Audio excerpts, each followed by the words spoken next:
New intelligence currently being reviewed by European and US officials suggests that a pro-Ukrainian group carried out the attacks on the Nord Stream pipelines last September. The EU is sanctioning Russian officials accused of systematic sexual violence against Ukrainian women. The EU's Commission President travels to Canada to try strengthen ties ahead of the continent's energy transition and the war in Ukraine. The UK government announces new controversial small boats bill banning migrants from entering the UK and claiming British citizenship if they cross the channel illegally. The Greek authorities were repeatedly warned over the safety of its railway network. That's according to the head of the EU's railway agency. New intelligence reviewed by European and US officials suggests that a pro-Ukrainian saboteur group carried out the attack on the Nord Stream pipelines last year. The bombing took place in international waters in the Baltic Sea near the Danish island of Bornholm, with large amounts of gas expelled into the sea. German newspaper Die Zeit says investigators believe the attack was carried out by a team of 6 people using a yacht that had been hired by a company registered in Poland and owned by 2 Ukrainian citizens. Although US officials have denied finding any evidence connecting the Ukrainian government to the attack, Mikhailo Podolyak, a senior advisor to the Ukrainian President Volodymyr Zelensky, has dismissed the news as a conspiracy theory. The exact cause of the September blasts that hit the natural gas pipelines is unknown, but it is widely believed they were attacked. NATO and the West have voiced suspicions that Russia was responsible. Moscow, in turn, blames the West and is calling for the UN Security Council to investigate the incident.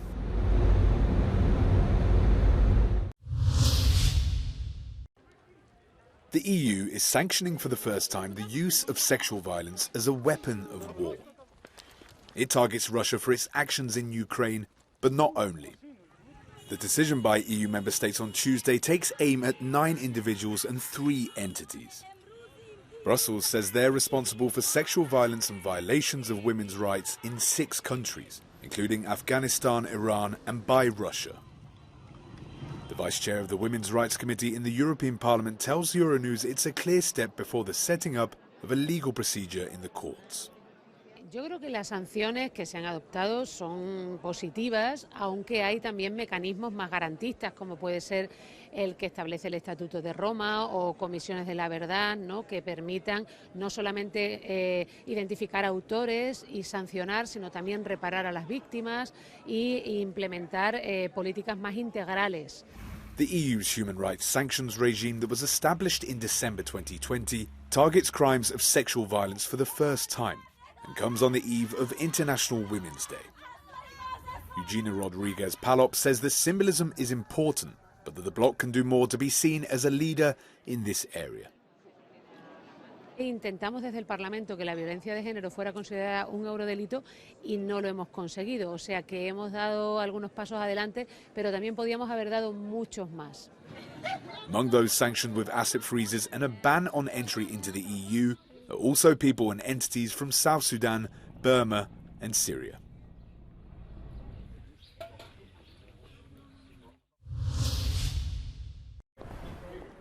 A Spanish court has ordered a man to pay his ex-wife €200,000 for 25 years of unpaid domestic labour. The separated couple shared 2 daughters, and while she spent almost all of her time looking after their family and working as a housewife, her husband became very successful. The couple's marriage was governed by a separation of property regime, which specified that whatever each party earned was theirs alone. It left the wife with no access to any of the wealth acquired through years of partnership.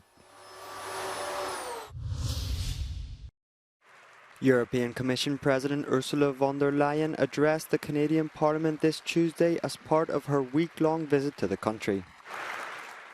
Her goal was to promote cooperation in areas such as energy transition, climate action and support for Ukraine. Canada and the European Union will uphold the UN Charter. We will stand up for Ukraine to be the master of their own future. Nothing about Ukraine without Ukraine, and we will keep supporting Ukraine for as long as it takes. With the fallout of the war in Ukraine felt across the European Union, the bloc is racing to end fossil fuel reliance on Moscow and ramp up production of homegrown renewable energy such as hydrogen. But that will require more access to critical and raw materials such as lithium, which Canada has. China produces 98% of Europe's supplies of rare earth, and Europe needs to de-risk this dependency. And this, of course, is immediately the reason why Europe seeks to work together with trusted partners. And trusted partners is first and foremost Canada.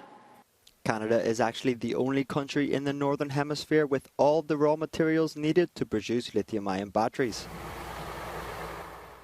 In January, von der Leyen proposed the formation of a critical raw materials club, an idea she is expected to pursue with US President Joe Biden on Friday.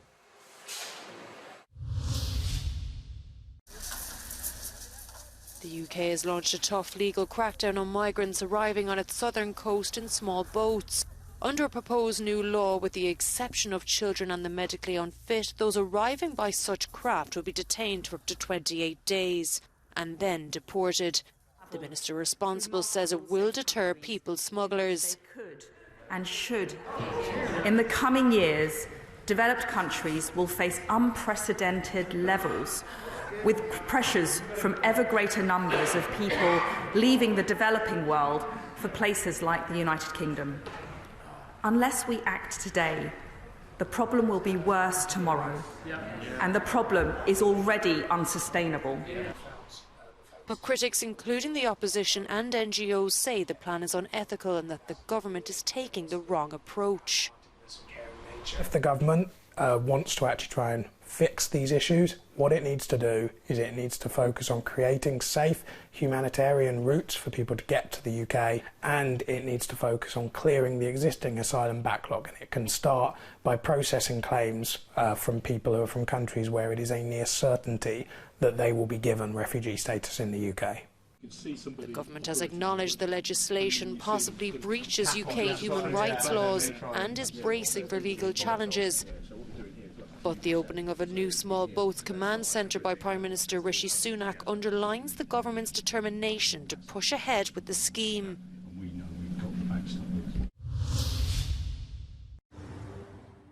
Two of 4 Americans kidnapped in northern Mexico last week have been found dead. The other 2 are alive and have been rushed back to Texas.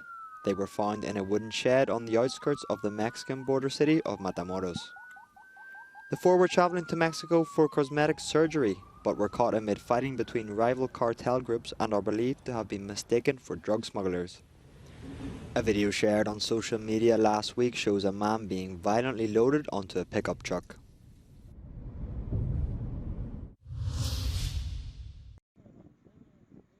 Despite the warnings, the Greek authorities did not react in time to secure the railway system.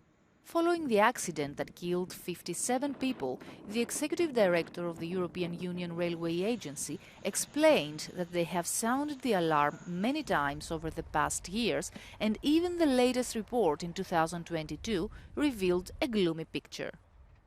During the last years, we have always seen that Greece has ranked amongst the bad pupils, so with a rather low performance in terms of safety.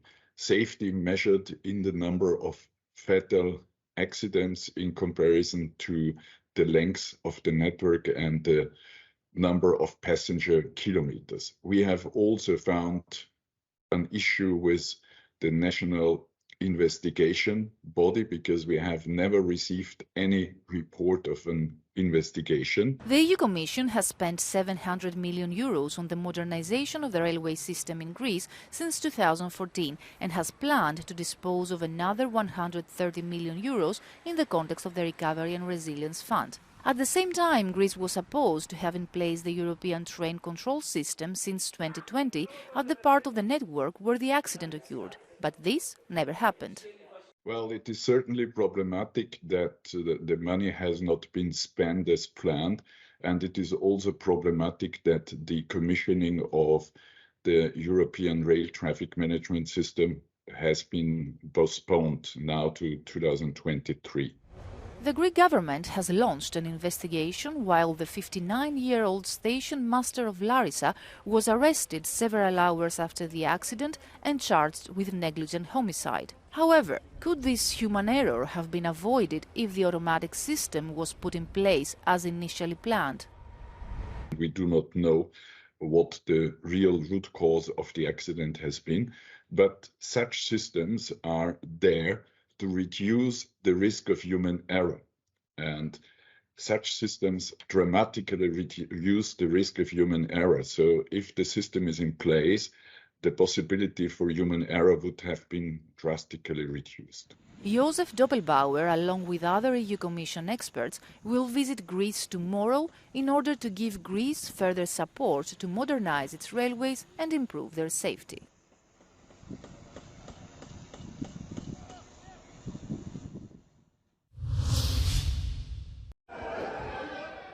It's impossible to extinguish the flames of discontent of Belgian firefighters who protested on Tuesday at the headquarters of the European Commission in Brussels.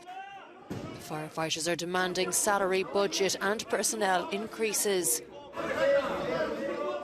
Coming from all over the country, they first demonstrated near the Belgian Parliament and the seat of government. Later, they decided to take their protest to the heart of European institutions. The police used tear gas to drive them back.